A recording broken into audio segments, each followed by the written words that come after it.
Мне хочется сказать, что то, что ты делаешь в своей жизни, этого достаточно, и с тобой все в порядке. Ты живешь прекрасную жизнь, и этого достаточно. Твоих усилий достаточно. Мне кажется, что одна сейчас из самых больших ловушек и очень таких скрытных это то, что мы начинаем чувствовать, что с нами что-то не так и что мы делаем недостаточно. И чувство того, что ты как будто бы постоянно где-то не там. Недостаточно красивая, недостаточно образованная, недостаточно стройная, недостаточно спортивная, недостаточно духовная, недостаточно религиозная. Ты все время гонишься за тем, чтобы создавать новую, лучшую версию себя, девочки. Знакомо? Я думаю, очень даже знакомо. В какой-то момент я поняла, что я очень жестко попала в эти сети, что со мной что-то не так, что я делаю недостаточно, что нужно больше, больше, больше, больше, больше, бесконечно гнаться за лучшей версией себя. И я поняла, что эта лучшая версия себя даже не существует. Это просто цель, которая не имеет конца и края.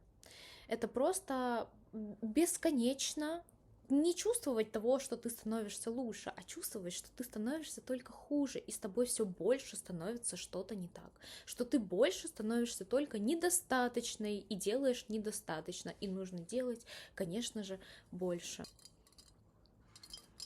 И, конечно же, я стала задавать себе вопрос, и что мне с этим делать, потому что так продолжаться больше не может. Я хочу жить с чувством того, что наоборот, то, что я делаю, этого достаточно, что да, я расту, я становлюсь лучше, и реально это ощущать, а не ощущать то, что этого просто без конца мало, что у этого нету ни конца, ни края.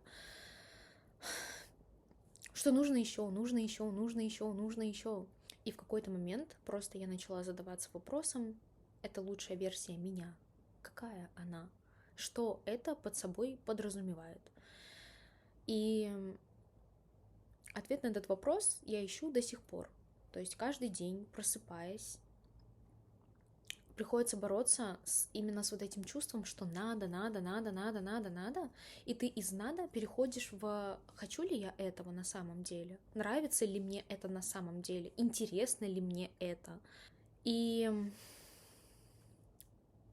я поняла, что даже услышать себя стало настолько трудно, потому что вот это надо, вот это правильно, вот то, что говорят где-то там все вокруг, это просто смешалось настолько, что ты реально не можешь отделить, где вот именно вот это надо навязанное, а где то, что ты действительно вот из себя, да, представляешь, что ты хочешь, кто ты есть. И, конечно же, очень сложно выкинуть из головы то, где тебе объясняют, как должна выглядеть правильная жизнь, как должна выглядеть красивая жизнь, как должны выглядеть отношения, как должны выглядеть твои отношения с самим собой, сколько ты должна зарабатывать, как часто ты должна путешествовать, сколько ты должна читать, как рано ты должна вставать, пить матчу, конечно же, по утрам и плевать на то, что тебе не нравится это матча и ты обожаешь кофе. Нет, ты должна отказаться, конечно же, от кофе, потому что пить кофе – это неправильно.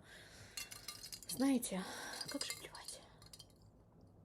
Так вот, ты должна заниматься спортом, много читать, строить карьеру, развивать личный бренд. А если ты замужем, то, конечно же, ты должна быть тоже суперпродуктивной.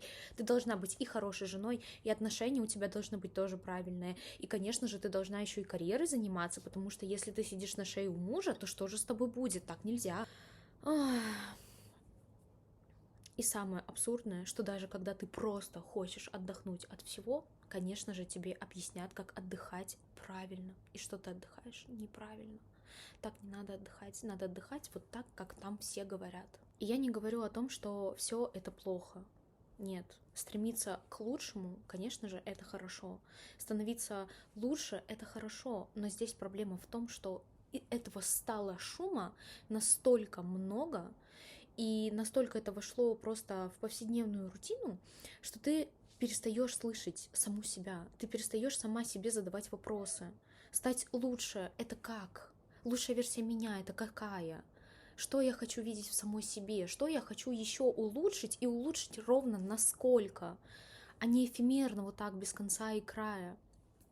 Я хочу заниматься спортом сколько? Я хочу заниматься каким спортом? Какой спорт мне подходит? Какое питание мне подходит? Не потому, что там вот эта фитоняшка сказала, как она питается, и ты решила, что тебе нужно питаться так же. Нет, а ты изучаешь себя и решаешь сама, что тебе подходит, какое питание подходит. Ты изучаешь просто себя, свой внутренний мир, свои хочу и свои представления об этой жизни, а не слушаешь чужие представления об этой жизни и перекладываешь их на себя, и думаешь, что и тебе так же надо. Но тебе так не надо. У тебя свое я, у тебя свое, как я хочу. Перестань слушать просто всех вокруг. И знаете, есть огромная разница, чтобы любить эти вещи, и между тем, чтобы использовать их как доказательство того, что ты правильная, что ты живешь как полагается, как надо, и как бы ты а-ля социально одобряема, если ты делаешь вот эти вещи. Между этим огромный пласт, если ты просто это любишь, и если ты их используешь вот таким вот образом, который для тебя очень токсичный, и который тебя будет только разрушать, и который тебя не приведет к конечной точке, приведет к тому, что просто в один момент ты сломаешься, и ты не будешь даже понимать, а где я, где просто я. Это придет к тому, что твое я, оно растворится в тысячах мнений других людей, которые сочли, как надо тебе жить.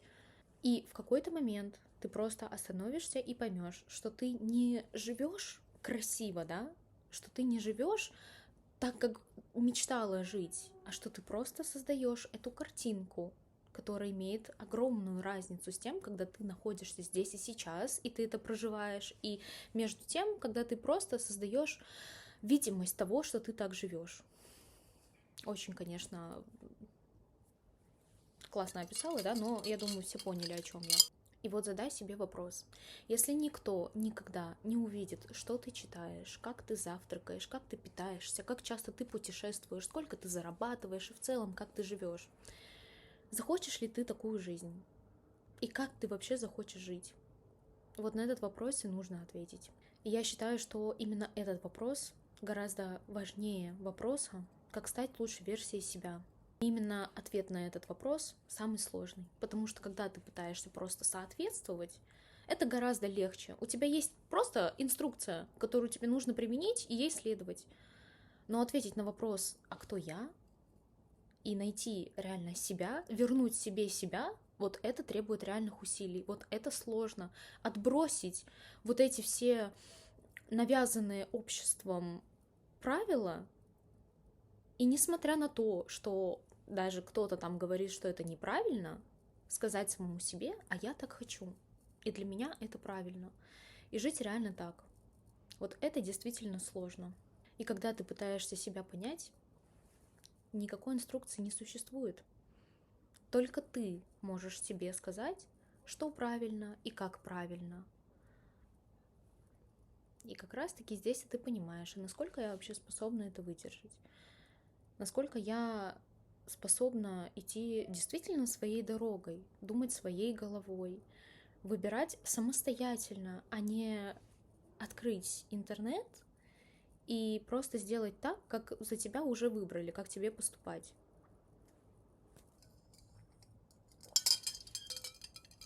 Кстати говоря, пью кофе 7:30. Ужасно.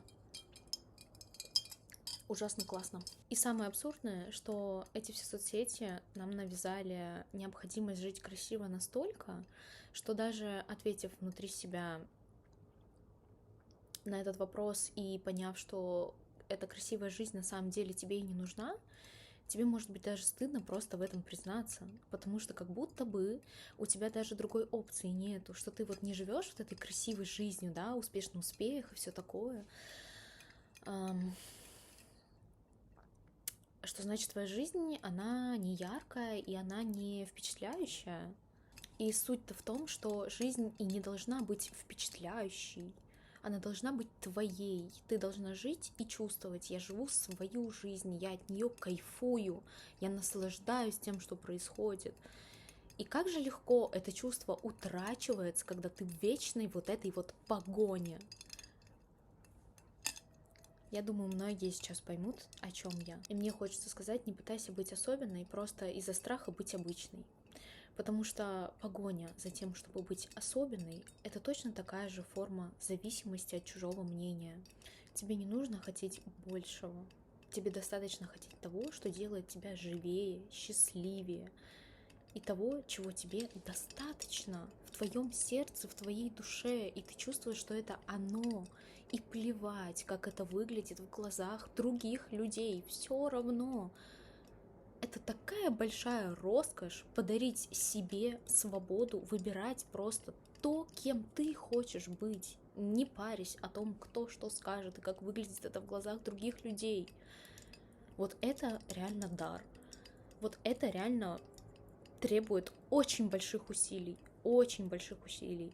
И вы это поймете, когда вы начнете к этому стремиться и менять свое мышление в эту сторону. Поэтому мой тебе совет. Задай себе вопрос, а чего хочу именно я?